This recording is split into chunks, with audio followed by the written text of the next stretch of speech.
Hello दोस्तों, नमस्कार, आदाब। स्वागत है आप सभी भाइयों का ज़िया स्टाइल में। दोस्तों, आज आप लोगों को बताते हैं कि बच्चे लोगों से कभी कभी हम लोगों की पतंग जो कट जाती है।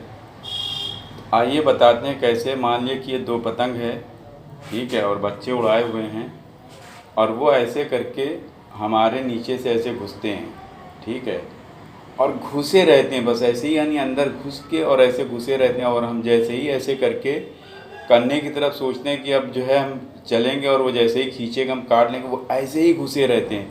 और हम तेज़ी से ऐसे उतारते हैं करने की तरफ मारने के लिए, और वो अंदर ही खींचे रहते हैं। उनको पता नहीं है कि इससे क्या होगा। वो घुस के वो क्या करना चाहते हैं, वो खींचना चाहते हैं, वो घुसे रहते हैं। और हम जल्दी से जैसे ऐसे क्रॉस करके मारने की कोशिश में करते हैं कि अभी जो है डोरी नहीं आई होगी, और वो डोर आने के टाइम पे वो ऐसे ही अंदर घुसे रहते हैं। वो हमारी पतंग कट जाती है, यानी कि वो फिसल जाती है नीचे की तरफ। चूँकि उसका पतंग अंदर की तरफ घुस रहा था, हमने कन्ने की तरफ मारने की कोशिश में वो धोखे में कट गई। तो ये बच्चों को नहीं पता चलता, वो कहते हैं मैंने तो बहुत अच्छी पतंग काटी, ठीक है। तो ये धोखे से कटती है। और सीनियर लोगों को उदास भी नहीं होना चाहिए, परेशान भी नहीं होना चाहिए। और कभी कभी इसी तरह से जो इनको नहीं आता, जो बच्चे जो बस घुस के और खींचने के चक्कर में, अब कोई ऐसे करके घुसा और घुसने के बाद अभी हम नीचे से ऐसे करके चक्कर दे के मुठ्ठाई बना रहे थे कि वो ऐसे घुसा और बस खींच दिया। उन लोगों को ये नहीं पता कि हम क्या कर रहे हैं, बस ऐसे घुसे और खींच दिया ऐसे सीधा। तो यहाँ पे भी पतंग कट जाती है। तो बच्चों से बहुत ज़्यादा सतर्क हो के पतंग लड़ानी चाहिए, क्योंकि उनको नहीं पता कि हम क्या करना चाह रहे हैं। कभी कभी वो ऐसे करके घुसते हैं, अब वो ऊपर के बजाय हम जैसे ऐसे करके नीचे रखा, उनको नहीं पता उनका मुट्ठा नीचे, चूँकि वो तो खींच ही रहे हैं, उनको नहीं पता कि हम क्या कर, वो नीचे ही खींच जाती है। यानी उनका मुट्ठा नीचे है तो नीचे खींच जाती है। वो क्या होता है कि हमारे पट लग जाती है वहाँ पे, जब हम ऐसे करके रखने के चक्कर में वो ऐसे पट लग जाती है। तो ये सब धोखे से बच्चे जब उड़ाते हैं उनसे, यानी कि हम लंबी लड़ाएंगे पहले इनको काट लें, तो हमारी पतंग उन लोगों से ऐसे ही 2-3 ठो कट जाती है धोखे से। उनको नहीं पता कि हमें क्या करना है।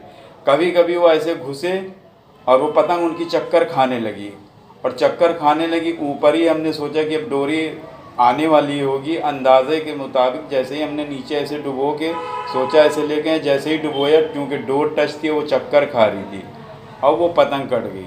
तो इस प्रकार से बहुत सारी पतंगें हम लोगों की धोखे से कट जाती है। तो इसमें सीनियर लोगों को मायूस नहीं होना चाहिए, और उसको चकमा दे के ही जब देखा जाता है कि ये इस तरह का कोई बच्चा उड़ा रहा है, तो हम लोगों को क्या चाहिए कि हमें ऊपर से ही जो भी करना है, उसकी डोरी वोरी का इंतज़ार नहीं करना चाहिए। ऐसे लोगों को डोर उन लोगों को पता ही नहीं रहता, बस ऊपर से चले और ऐसे पर मारते ही हुए चला जाए, किरास की तरह मारते हुए चला जाए। जब देखे कि उसका मुट्ठा अगर वो अंदर ही की तरफ खींच रहा है, तो वहाँ पे ऐसे मार के और डोर को छोड़ दे, एकदम डोर को छोड़ देगा। तो जो है वो तो अंतिच्चे से ही खींचते हैं, उनको नहीं पता वो किधर क्या करेंगे। वो अगर सीधा भी खींच रहा है, अंदर भी खींचेगा या चक्कर भी देते रहेगा, जब हम ऊपर से ही मारते हुए जाएंगे, मार के ऐसे छोड़ देंगे, तो उसकी पतंग जो है वो श्योर कट जाएगी, ठीक है। तो इस प्रकार से आप उसको काट सकते हैं, और बहुत टाइमिंग के हिसाब से। और एक चीज़ का होशियारी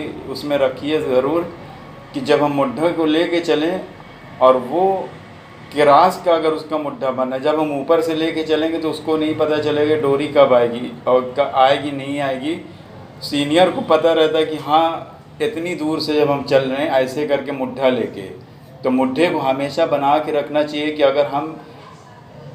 अगर वो किरास खींचेगा, ये ज़हन में बना के कि अगर वो किरास मान लिया कि ऐसे करके कोई नीचे से आया और हम ऊपर से ऐसे चल रहे हैं, ठीक है, अगर उसका मुड्ढा किरास बना है तो समझ लो कि वो किरास खींचना ही खींचना है उसको। अगर वो किरास बन गया उसका मुड्ढा ऐसे किरास, यानी इधर की तरफ से ये ऐसे करके ऐसे करके ऐसे खींचेगा वो किरास, यानी तुम हमारे पतंग के मुड्ढे। तो हम ऊपर से जब चलेंगे, जब उसका मुड्ढा देख लेंगे वो किरास बना हो, तो किरास ही खींचेगा, क्योंकि उसको नहीं पता कि हमें, वो सिर्फ खींचना जानता है। तो उसको हम क्या करेंगे, बस ऐसे जाएंगे, और जब उसका मुड्ढा किरास बने बस ऐसे मार के किरास निकल जाएगी। वो फिर ये ना सोचे कि वो रुक देगा नहीं दे, उतनी टाइम में आपका काम हो जाएगा, आप उसको काट लेंगे। इसी तरह से अगर वो रुक भी ऐसे घुसता है, मान लिया रुक वाला घुस रहा है, जब भी ऐसे लोगों को हम ऊपर से ही चलेंगे एकदम, हम यहाँ पे उसकी डोरी का इंतज़ार नहीं करेंगे, हम ऊपर से ही चलेंगे। अगर उसका मुड्ढा अंदर का ही बना हुआ है तो समझ लो कि वो अंदर का ही खींचेगा, तो हमें वहाँ पे जा कैसे और डोर छोड़ देना है। अंदर वाला जो रहता है वो डोर छोड़ देंगे तब भी उसकी कट जाएगी। और अगर उसका सीधा मुड्ढा बना तो वो सीधा ही खींचेगा, उसको चूँकि पेच का नहीं पता, तो हम ऊपर से ही जाएंगे, जैसे ही वो सीधा मुड्ढा किए ऐसे मार के ज़ोरों का डोर छोड़ देंगे।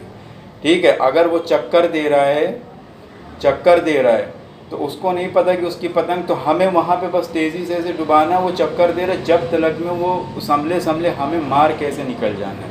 तो इस प्रकार से हम जो है छोटे बच्चों की पतंग काट सकते हैं, वरना जो है वो उल्टी सीधी ही खींचते हैं, वो हमारी जो है यानी होशियारी में हमारी ही पतंग कट जाती। तो उन लोगों को ऊपर से ही चलेंगे हम, ठीक है, ऊपर से ही चलेंगे और ये माइंड सेट करके चलेंगे कि उसका जिधर का मुड्ढा वो उधर ही खींचेगा, तो वहीं पे उसी प्रकार से आपको करना है। तो उम्मीद है कि इस वीडियो में आप लोगों को कुछ सीखने को मिला होगा। तो देखते रहिए, सीखते रहिए ज़ेया स्टाइल में दोस्तों।